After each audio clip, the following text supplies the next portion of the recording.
Sus, sana all may sabaw pang natira.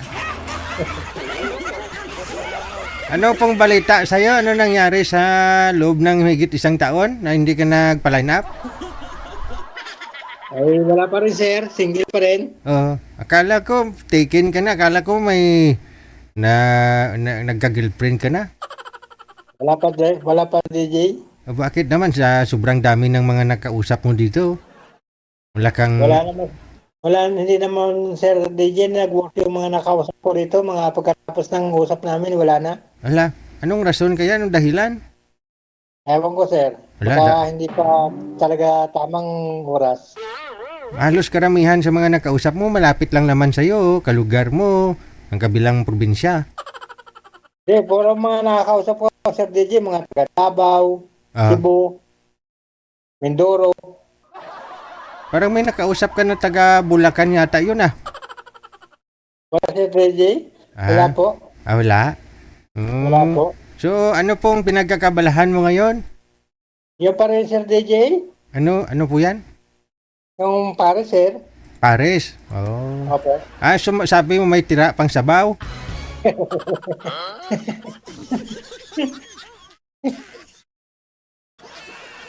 Oh, wala pa talagang babae na tumikim sa Paris mo? Sa sabaw mo ng... Wala pa. Wala sa DJ eh. Saan ka nga po ngayon? Saang lugar? Ito na ako, Sir DJ, sa Cavite ngayon. Nasa Cavite ka na, di ba? Dati parang dito ka lang sa Valenzuela? Sir DJ, Oh, lumipat na dito sa wow. Cavite. Bago ka na migrate, nag-ano ka na, dinala mo lahat ng ano mo dyan, mga gamit, kaldero, ganon. Baka dito na makakahanap ng ng swerte. Oh, kailan pa ho kayo nagrapta ng ramag mo da? May isang buwan pa lang, sir. Isang buwan ka pa lang dyan?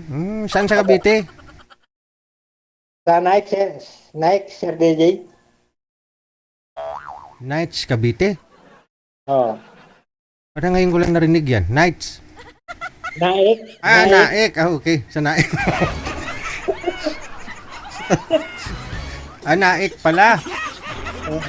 Nike. Bato, Cavite. bato kayo napadpad dyan sa Naik, Cavite? Ay, din Sir DJ, nakakuha ng medyo magandang pwesto. Wow, sarili mo na ho talaga yan o Sarili na, Sir DJ. nagre-renta ka pa rin, no? Nagre-renta, kaya lang, nagre-renta pa rin ng pwesto. Aha. Mas mura po dyan kasi probinsya, unlike dito sa Valenzuela, no? Malaking singil. Hmm. Oo. Mura-mura ang rentahan. Oo. So, sinong kasama mo dyan? Sinong nagluluto, nagsiserve? May magluluto, Sir DJ. Oh, ikaw pa rin ho nagluluto? Ako pa rin nagsasandok. Okay. So, medyo matumal na kasi sa Valenzuela, no? Marami ka ng kompetensya. Marami na nga, Sir DJ. Medyo makalapati. Masyadong mahigpit ang doon. Oo. Kailangan every year ka, mag-renew ka ng business permit. Oh, yun naman talaga eh. Ay dito, Sir, pwede naman dito kahit kung muna, barangay permit lang. Okay. Di mas maganda, no? Yung may makakasama na ka talaga dyan. Paris nga yung tinitinda mo, pero wala kang kaparis. Hindi, hindi, Sir DJ masabi na Paris dahil wala pang kaparis ka. Kaya pala sabaw na lang pala yung natira. Ilang taon na nga po kayo, sir? Ay, 58 na ako, Sir DJ, noong last May. Aba, 58. Parang sumali ka ho dito dati. Parang edad mo, parang nasa 54 pa lang. 56? 56. O ngayon 58 ka na. Wala ka talagang nakikilala na katuluyan sa 2 taon. Merong mga nakakakuan, kaya lang, hindi rin nag-work, hindi rin nagkakuan, hindi rin nagkasundo. Ay, yun lang. Dapat makasundo mo talaga. No? Oo, kasi Wala. Gcash agad ang hinihingi eh. Binibigyan ng number eh.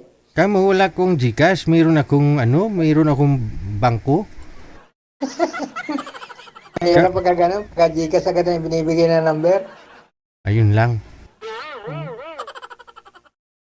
Yun lang. Sige, anong hanap mo sa babae?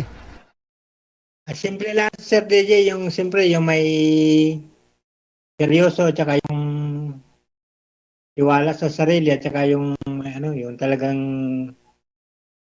pwedeng pag pwedeng pagkatiwalaan. Yung talagang seryoso talaga. Oo. Yung bang maasahan mo dyan, maiwanan mo, baka mamaya Oo. pag alis mo sabaw na lang talaga yung matitira. Baka, baka pati sabaw, higop din eh. Ayun lang.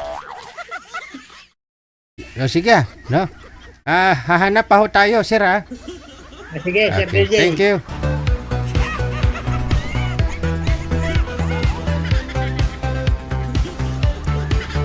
Grabe naman yun. Pati sabaw, higop.